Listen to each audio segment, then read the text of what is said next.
Welcome to the October 11th, 2021 meeting of the Business Operations Committee of the Tennessee Public Charter School Commission. This meeting is being recorded and will be available after its conclusion via link on the Commission's website. Please be recognized prior to speaking, making a motion, or voting. Before we begin this committee meeting, I would like to take a moment to recognize Mr. Gomer Pasquale. Gomer is a Fiscal Programs Manager for the Commission, and he's already doing great work for this committee. Welcome to the Charter Commission, Gomer. Chase, will you please take a roll call of the commissioners? Commissioner Smith Here. is present. Commissioner Woodson Here. is present. Chairman Hanson Here. is present. Mr. Chairman, you have a quorum. Thank you. Today's agenda includes operational and financial updates. We will begin with Melanie Harrell providing the committee with an update on the fiscal year 2021 closeout, as well as the budget to actuals for 2022. Melanie will also provide an update for the Commission's budget for 2023. Ashley Thomas and Melanie will then discuss the Memorandum of Understanding between the Commission and the Department of Education, and we will conclude the meeting with an operational update from our Executive Director, Tess Stovall. Do we have any questions or comments on the agenda before we vote to approve? Is there a motion to approve the agenda? Motion to approve. Second. All those in favor, please say aye. Aye. Sounds like we, The motion is approved. thank you. The minutes of the meeting held on July 12th, 2021 have been provided. Does anyone have any edits or comments to make regarding the prior minutes before we proceed? Is there a motion to approve the minutes from the July 12th meeting? So moved. Second. All those in favor, please say aye. Aye. Aye. The minutes from July 12th have been approved. Thank you, Chase. The first item on our agenda is a budget update as we close out fiscal year 2021. I want to recognize the Director of Finance and Operations, Melanie Harrell, to provide the committee with her updates. Thank you so much, Commissioner Hanson. Excited to finally be able to share our actually closed financials from FY21 with the committee. There's not any significant changes from our July meeting, except that we were not ultimately billed for our facility space in Davy Crockett Tower. So we have had that set up and are being billed monthly moving forward, but that was not billed to us before the end of the close. So that is something that is kind of the only significant change based on our forecast from July. Otherwise, pretty straightforward. We ended up with a strong surplus of about $370,000 that will be reverting back. So I'm happy to take any questions about our closed financials. Otherwise, we can close the book on FY21. I just wanted to clarify what you said. This is Dave Hanson speaking. So we were billed in arrears just for that kind of startup period, and from now on we'll be billed monthly, and so there won't be kind of a question mark as to when things will hit the financials? Correct. Although we were not billed for our portion of Davy Crockett Tower for FY21 at all. So we were billed for a portion of what had been some initial staffing space that was in Andrew Johnson Tower. We were billed for that, but not for the move to Davy Crockett. So, but going forward, we are being billed for that monthly, so that is all kind of good to go on a go-forward basis. Thank you. Any other questions for Melanie on FY21 closeout? Then onward. All right.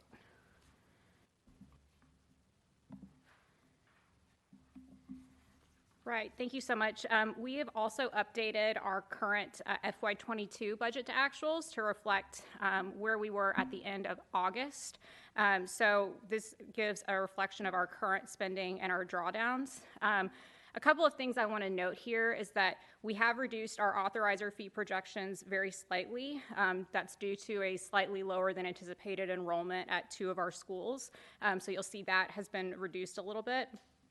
The other thing I want to note that is a slight difference in how we're presenting these this year compared to FY21 is that while all of our revenue is available to us at the beginning of the year, we do want to kind of be tracking that on a month-over-month basis to update the committee, especially how our funding streams are being drawn down regularly and expended over time. So you'll see that in kind of our revenue and our forecast. We are basically updating these as they accrue as opposed to front-loading them all at the beginning of the year.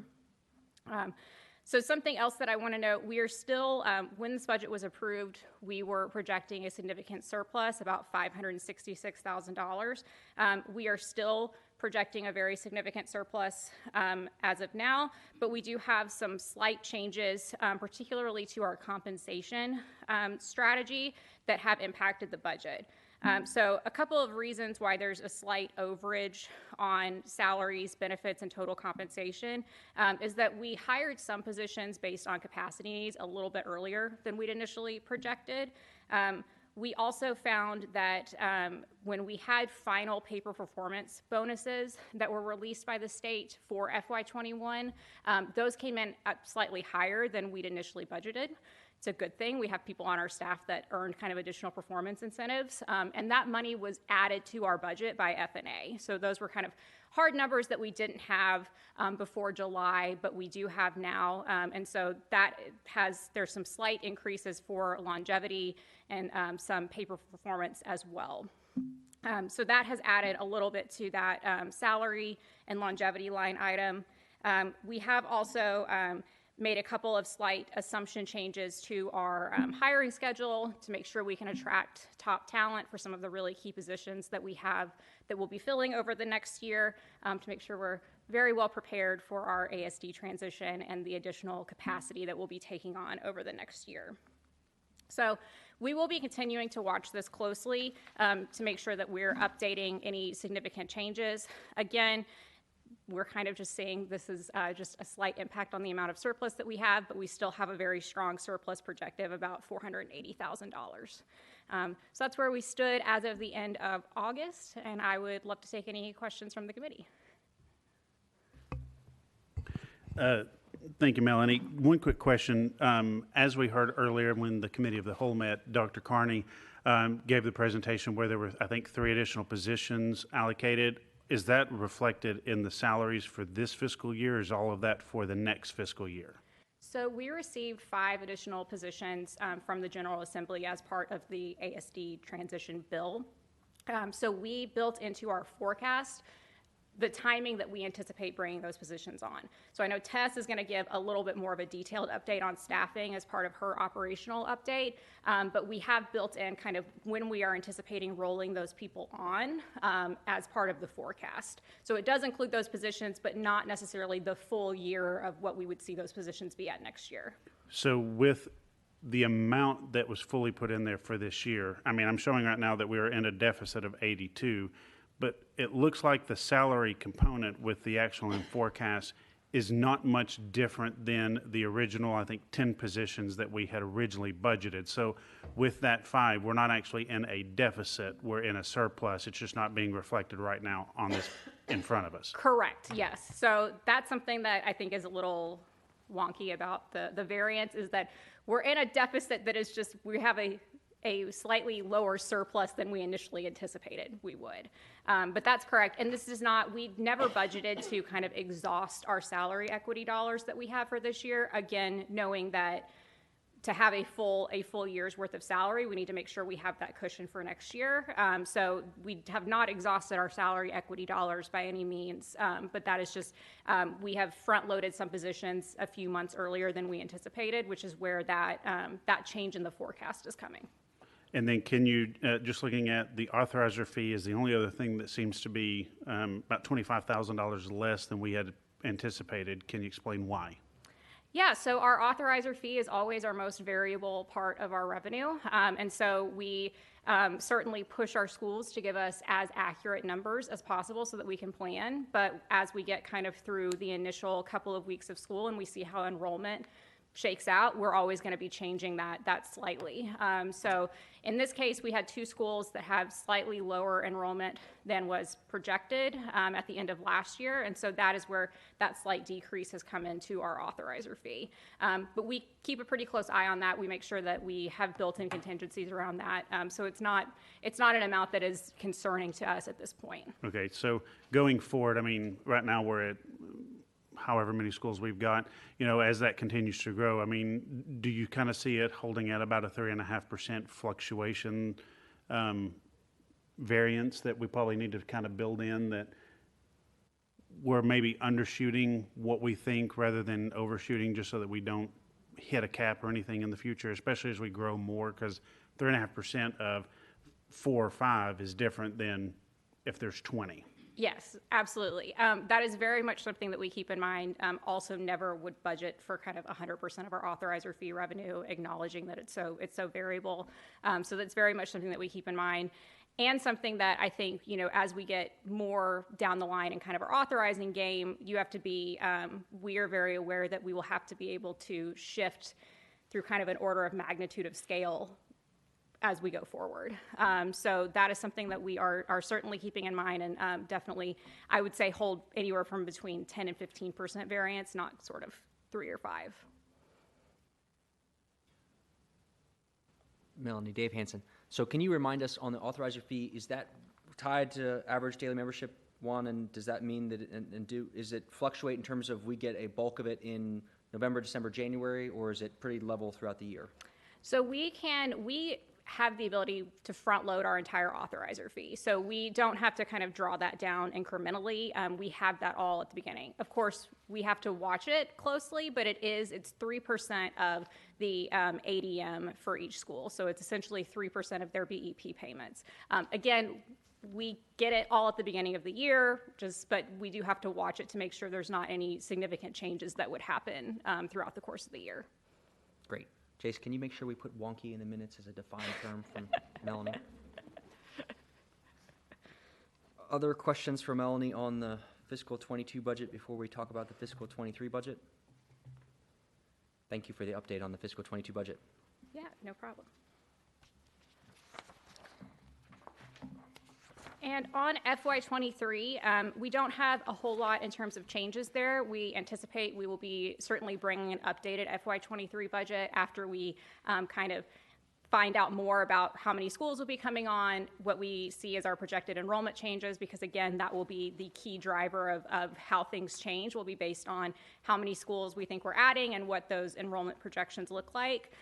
We did recently enter our initial FY23 budget information that was approved by the committee for the Department of Finance and Administration. We continue to work very closely with FNA on budget submissions, making sure that we are keeping them in the loop as things change.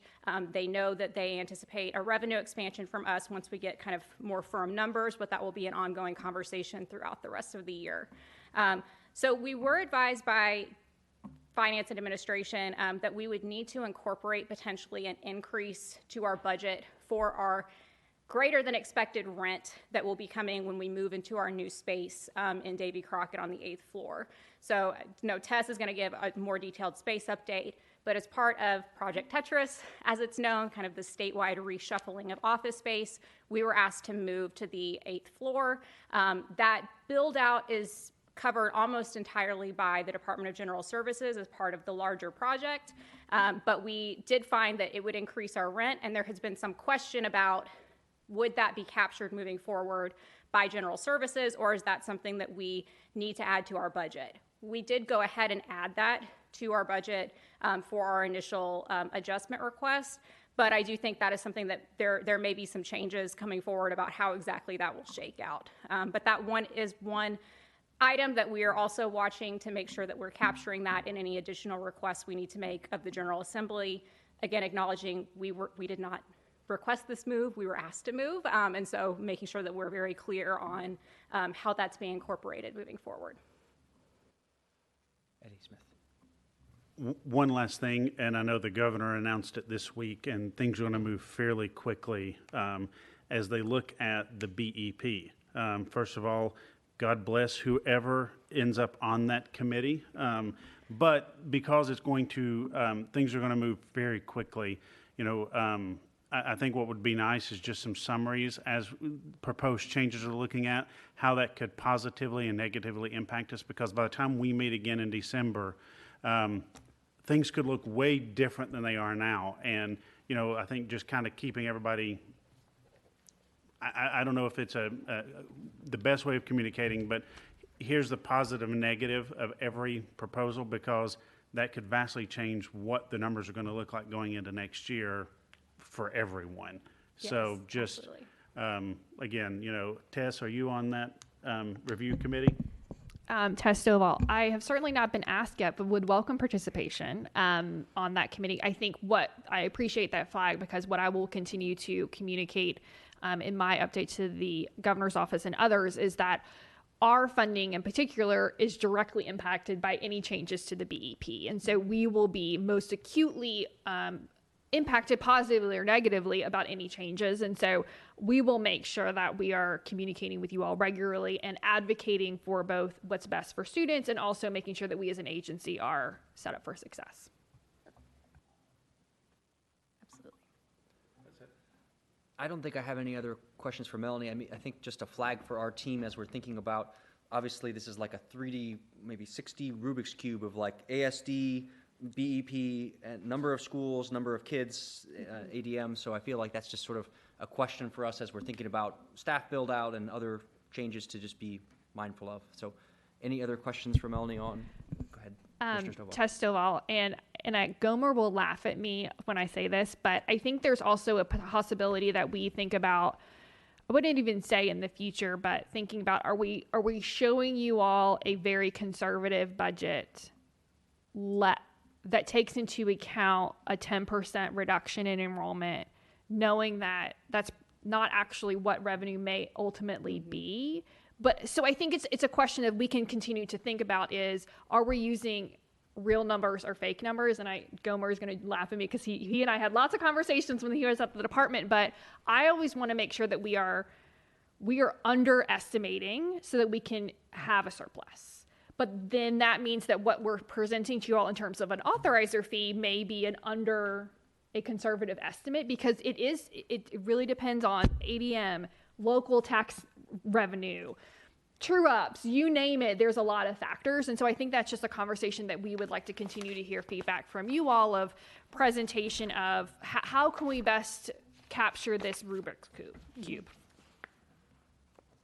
So we're going to know so much more in 12 and 24 months than we know now, all of us together as a team. And so I think being flexible and asking questions and appreciating all of this is a good way for us to be oriented. And if it's not too much of a challenge, I wonder if there's almost like scenarios that you can run where you give options. It's, I can imagine the conservative budget, what you're recommending, and then like what it would look like if everything actually fell into place in the perfect way. What I would not want it to do is be an incredible administrative burden for you to scenario plan for us. But I wonder if different scenarios might give us a sense where you're informing and educating us, but we're also seeing a real look at it. Again, I'll make sure that's not too much of an ask, but that might be a way to. Yeah, no, that's something that we can definitely look at and definitely run, either before our next committee meeting or potentially our April meeting. I think especially in April, we will know a great deal more about where things are going to land. But I think certainly we have conversations internally about kind of, this would be our optimal if we, could get everything that we wanted, and this is maybe our more conservative, knowing that, we may very well kind of fall somewhere in the middle when everything shakes out. But that's something we can certainly do and provide the committee. Well, and on that, I think to Tessa's question, what I would love to see is ultra conservative, much like the state funding board uses to determine what the state revenues are going to grow by, because local taxing ability is going to change. I mean, we're already seeing some of the effects of what's happening with inflation and everything else. So I think if we were looking at it from a lower tax base, higher student yield, what the disparity would be, so that there's kind of a low, mid, and high impact, and we're kind of trying to stay in the middle. That way we've got some flexibility either way, I think would be, here's kind of what we're looking at range-wise. Not necessarily specifics, but it's within this range of what we're looking at for each of those areas going forward, especially when you're looking at 23, because you're trying to read the tea leaves 18 months out, and, we can't figure out what's going to happen 18 minutes from now. I mean, I think it's unrealistic for us to hold you, to 18 months. So I think if there was just a range of what we knew that we were flexible in, so if something starts falling out of one of those ranges one way or the other, at least alarm bells are going off and everybody knows what's happening. Absolutely. Yes, we will definitely do that and keep that in mind as we move forward. I have a couple thoughts on how we could show that, so let's sync up offline. Okay, sounds great. But I'll try and use wonky in every part of the rest of the conversation. Any other questions for Melanie Harrell on the FY23 budget update? Thank you, Melanie, for the projections, and we'll obviously be keenly interested in how those develop over the next couple of weeks and months. Thank you very much for the hard work. Yeah, absolutely. I think the next item is the Department of Education Memorandum of Understanding. So I think we'll be discussing the MOU the staff has been working on with TDOE, and I want to recognize our General Counsel, Ashley Thomas, and Melanie Harrell for this discussion. Please. Thank you so much, Commissioner Hanson. I know something that has been talked about extensively in the past as part of this committee is the back office supports that we receive across state government, but particularly from the Department of Education. So we have worked with the department to draft a memorandum of understanding, an MOU on kind of the key back office functions that they currently provide for us. Those are especially around the areas of finance, things like processing accounts payable. They do support some of the maintenance of our budget, things like that. Procurement and human resources, those are the three sort of key areas that we interact with them with frequently. So we have drafted that budget, that MOU. I think the committee should have received that draft a few weeks ago. That is currently with TDOE for review. And so we are hoping that we will hear back from them soon and be in a place where we feel like that is kind of good to go and ready for signature. But certainly if there are any changes, we'll be bringing those to discuss, make sure that we're keeping y'all in the loop on that. So again, hoping that we'll get kind of a final version of this back soon, and it'll be ready to be signed pretty quickly. With that, got our great general counsel here in case you have any questions about the MOU.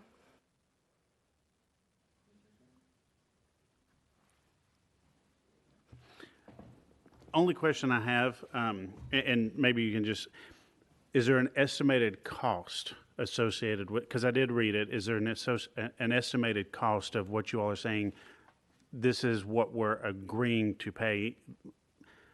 To take a great phrase, please pay these prices and pay no more. If you haven't been to a UT football game, you don't understand that. So, you know, and then where is that at in the budget? So whoever is the chief policy wonk, just to continue Chairman Hanson's wonkiness here? Yeah, well, so what we had heard from TDOE is that currently we're not at a place where our volume of requests is really kind of substantial. So again, we don't have a final draft back from them. There had not been actually a conversation about this coming at a cost to us currently. I think there's also a recognition that the way that our budget lands, we are all in the same business unit. And so there is kind of a budgetary, alignment there already, and we were set up certainly by finance and administration that way when this body was created. So currently, there is not a cost to us. Certainly, I would anticipate that next year, if we are in the same spot and we have potentially double the number of schools, that would be a time where we would be hitting kind of a critical mass that we would need to start having a more concrete discussion about, are we providing an offset for an FTE in each of these divisions, something like that. So currently there is no cost in the MOU. I think that is something that we will be interested to see if there is anything that comes back around that. But at this point, there was not anticipated to be a cost to us as an agency. And I get that for now, but now is the time to start figuring all that out for the next budget season, because all of this goes to the General Assembly, it goes in the governor's budget, and believe it or not, 2.5 months. So, have there been those conversations with TDOE, just kind of, again, going back to the forecasting, trying to look into your crystal ball and figure out what's going to happen 18 months from now, with the ASD changeover and all of that, what those costs might look like that are being built into the FY23 budget?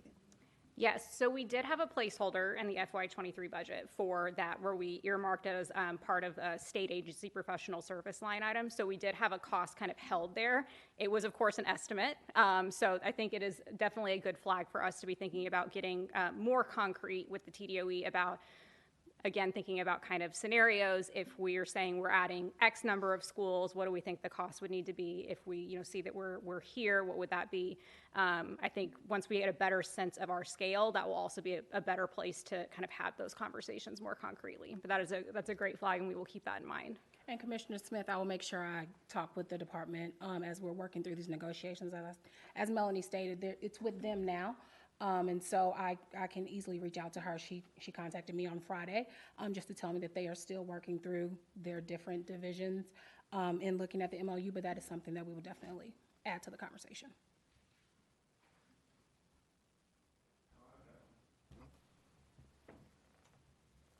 Great. Thank you very much for the hard work on the MOU. Please keep us updated. Chase, please reflect that policy wonk and wonky are not the same thing. I think our final item on the agenda is an operations update from the Executive Director, Tess Stovall. Tess, are you ready to present the? I am. Thanks. I am excited to share with you all operationally about where we are. Want to just first start on the staffing front. As you can see, we have increased our staff over the last couple of months. What is exciting is we are fully staffed with the initial 10 positions that the General Assembly gave us, which is great news, with our Director of Authorizing coming on board as of Friday. We're so excited to have Beth with us. We are also granted 5 additional positions through the Achievement School District. The priority positions that we are looking to add there are first a special populations coordinator. So right now we have a staff member who oversees federal programs and special populations. That is a tremendously important area that we have recognized that as we scale from a school perspective will increase the workload. And so we are right now in the process of recruiting for a special populations coordinator to report into our Kelly Croneman to support her on the day-to-day data management and really helping schools to make sure that they are in compliance with all things as it relates to special pops. The next role that we anticipate hiring for this year is a data analyst role. The work that we do right now that we have a staff member, Lawrence Walker, doing is a lot of his work is focused on supporting schools in the student information system realm, which is incredibly important because clean data means good funding numbers, amongst other things. And that too is an area where he spends a significant amount of his time supporting schools. And so we recognize that as we add schools, particularly as we transition schools that are currently in operation, we know that's an area from a capacity standpoint we're going to need to add a role. And then finally, we have a deputy director of authorizing to really build out our authorizing team to support application review, appeals, performance management, all of those fun things that live in the authorizing world, bringing someone on to support Beth in leading that work. We are soon to be undertaking our next application review process with the Achievement School District. And we're also looking forward to potential amendment appeals coming from districts, renewal appeals coming from districts. So really having a solid authorizing team that is managing that work year round, in addition to the performance management of our portfolio, is incredibly important. What that means is that we have 2 additional positions that are to a certain extent being held right now from a capacity standpoint to determine where else do we need to add capacity. And that means we're in a really good place going into this upcoming fiscal year. I feel very good about where we are from a staffing perspective and a resource perspective, given our current workload. I think that if there's additional responsibilities given to us by the General Assembly, we will look at our current capacity to see if we need to ask for additional money if there's additional legislation that comes down the pike. Wanted to make sure that you all knew that I'm really thinking about mapping capacity of staffing to the strategic plan. So what we are really thinking about is, as the strategic plan is developed and as we discuss in our December retreat, that coming out of that conversation will be a really close mapping to what is our current staff capacity, where do we anticipate gaps in the future as we add additional schools, so that I can be both monitoring where we are and then reporting up to you all and to the General Assembly about additional staffing needs. As well as we have the authorizer evaluation work that the State Board of Education conducts. We will be evaluated in 2022, in the fall of 2022. Beth's team will be leading that effort. That will be another opportunity for us to really analyze our practice and the work that we do to determine, are there gaps around capacity that we could either fill a position that we currently have vacant, or that we need to potentially in the future ask for additional capacity and staffing. So that was a lot, but I know that that's a front of mind given the fact that we know we have additional schools coming down the pipeline. And I want to make sure that everyone feels, the staff feels that they both have a robust amount of work to do, but not too much. And that's really, and that our schools are getting the support that they need. Any questions about staffing before, or capacity, or long-term before I move on to other topics? Okay. Wanted to update the committee on procurement activities. So we are in the process on a couple of different fronts, and I want to specifically shout out Melanie Harrell and Dre John Cummings for leading this work on procurement. First, we are nearing an agreement with the Tennessee Language Center, which handles translations and interpretations, on an agreement that we will be able to use them for translation of policies, procedures. Our ESSER plan has to be translated, so we are nearing the work there. That's actually an interagency agreement because they are under the University of Tennessee. It's a contract, but it's a little bit of a different type of contract. We are also in conversations with a couple of different vendors around a file sharing, document collecting service for us to really be able to do our work best. And so, like a Box.com, a Dropbox, a SharePoint, lots of different things. We have a lot of documents that are coming into us on a monthly basis from our schools by individuals who are outside of the state system. So figuring out on both currently and then also on a go-forward basis, how are we managing that document collection? How are we tracking it? Where do we need to invest in a system that can send out reminders to people who are late versus we need a staff member to send out reminders? I think, when I really think about staff capacity, it's both who do we need people to do and where do we need systems to help us do it? And so this is a great example of, do we have the right document storage and collaboration units available to us via the state systems, or do we need to be going out and procuring additional support? So I think this is an area where we're continuing to have conversations with vendors, and both within the state and what the state can offer us and what our needs are to determine the best path forward. We are also looking at ASD application support, so talking to some vendors and getting quotes about supporting us for external reviewer support of ASD applications. The external reviewer process is incredibly important to our work. It is also very time consuming to be managing on a one-off basis, vetting applicants, training them, et cetera. And so some other authorizers actually go to a vendor of some sort of a third party to help support and kind of that reviewer kind of maintenance, vetting, providing us reviewers. And so we are in conversations with a couple of vendors to get some quotes on that front. This was earmarked, this particular point was earmarked in our GEAR funds. So as we think about supports to for the transition from any ASD schools, applicant reviewer support is a key area, and so we're thinking through that. And then finally, we recognize that we need to take a look at our currently adopted performance framework. We are in a place where we are bringing on schools potentially from the Achievement School District. We have a current portfolio of schools. We also have disruptions in testing. And so it's an opportunity for us to bring in a third party along with our staff to review our performance framework, talk to stakeholders, talk to operators to determine, do we need to make any changes? And it may be that we recommend no changes, but it's an opportunity to step back and to really have a third party take a look at where we are and where we're going, and to determine if we're in the right place. So nothing at this point has been officially enacted since our last meeting, with the exception of the interagency agreement on the GEAR funds with the commission approved in September. But we will continue to keep you all updated on where we are on procurement. Yep.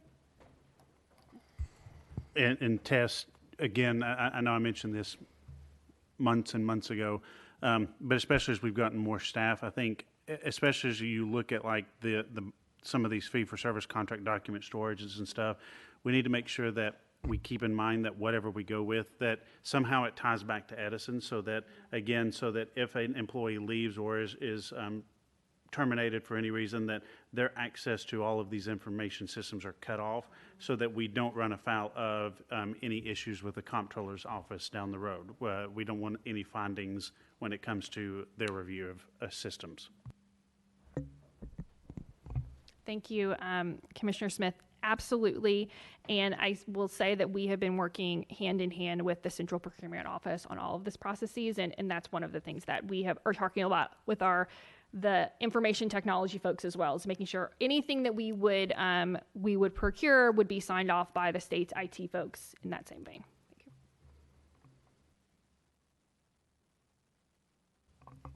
I don't think there's anything else Okay. on this particular part of it. Excellent. So my final update for you all is on office space. As Melanie shared, we have been graciously asked and we have graciously accepted a move to the 8th floor of Davy Crockett. And where we are right now is that the General Services is working through their process of architect, construction, etc. But we have been approached by General Services and the State Board of Education to potentially co-own a conference room on the 8th floor of the Davy Crockett Tower. What that would mean is that the conference room would be to the exclusive use of the State Board of Education and the Charter Commission. So we would run the booking and the management of the process, which would mean that meetings like this could occur in the Davy Crockett Tower. And because we would co-own it, there are some costs that we and the state board would have to split to ensure that it is fully outfitted for the work that we do. There are mics on the tables, there are cameras for live stream, etc. There are some costs that General Services would assume as a part of this build-out process, but some of the extra technology we as the agencies would have to split. So I have provided to you all the STS, which is the information, the IT folks for the state, their both scope of work and also drawing of the conference room. I do think we were surprised in a good way about the potential additional costs to the agency that we really would be, they estimate the cost to the agency to build out this room in terms of technology would be at max $16,000 across both agencies. So $8,000, which to us, really felt like a great opportunity for us to work with IT and work with General Services to build out this conference room. It would have a dais similar to this. It would have 14 seats. Just for the record, I know that the drawing only had 8, but there would be 14 seats. It would allow us to have our own space, be right next to our office, and we in the state board would be able to co-own the space. So this conference room was not included in the original proposal that we brought to you all, but because it's a unique opportunity, I am bringing this to you all and would recommend that you all approve us to go ahead and say, yes, we're willing to co-own. Let's go ahead and get started on whatever procurement of, from an IT perspective, the mics and the videos, et cetera, so that we don't miss out on this opportunity for the conference room. And that's all I have.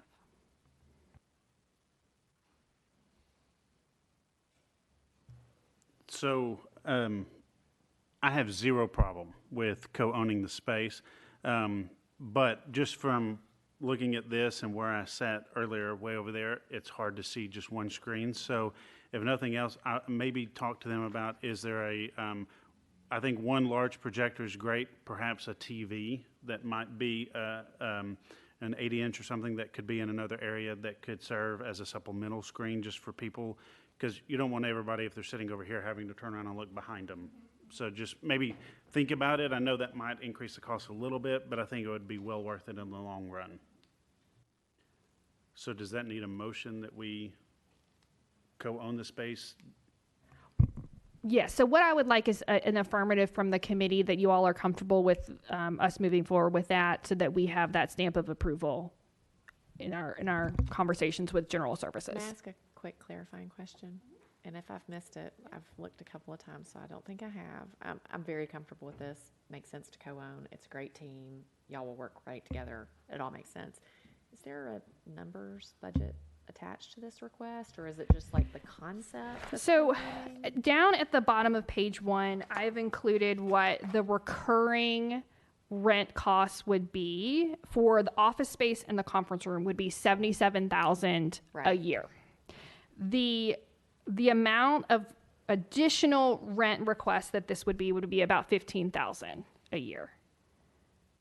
So that would be the rent for the conference room plus our office space rent. So the committee has already approved Right. the office space rent. We're saying, are you comfortable with us going up if we co-own, we will be responsible for our proportion of the room in terms of the rent, which is $15,000. Yep. And then the one-time technology cost, which is $8,000. This has all been built into our FY23 budget. We are in a very comfortable budget position from our rent. But before we go forth and saying, yes, we're going to co-own for the long term, we are willing to pay this on a recurring basis, I wanted to bring this in front of the committee for discussion. That seems like a very conservative amount for what kind of convenience it will provide the team and for future commissions. So I'm happy to make the motion to approve. Thank you. Second. Chase, can you please take a roll call vote on the plans for the 8th floor conference room? Commissioner Smith Yes. votes aye. Commissioner Woodson Aye. votes aye. Chairman Hansen Aye. votes aye. Mr. Chairman, the motion is approved. Wonderful. Can you also make sure that graciously asked is put in quotation marks in the minutes? Any other questions for Tess on her plans? I guess we've already voted on the 8th floor conference room, but anything else for Tess? Thank you for the updates on all fronts. I think unless there are other comments or questions from the committee, then I think at this time we're going to entertain a motion to adjourn, and then I'll also just say thank you to the staff for all their ongoing hard work to help support all the efforts in the background. Motion to adjourn? Any seconds? Second. All in favor say aye. Aye. Thank you all.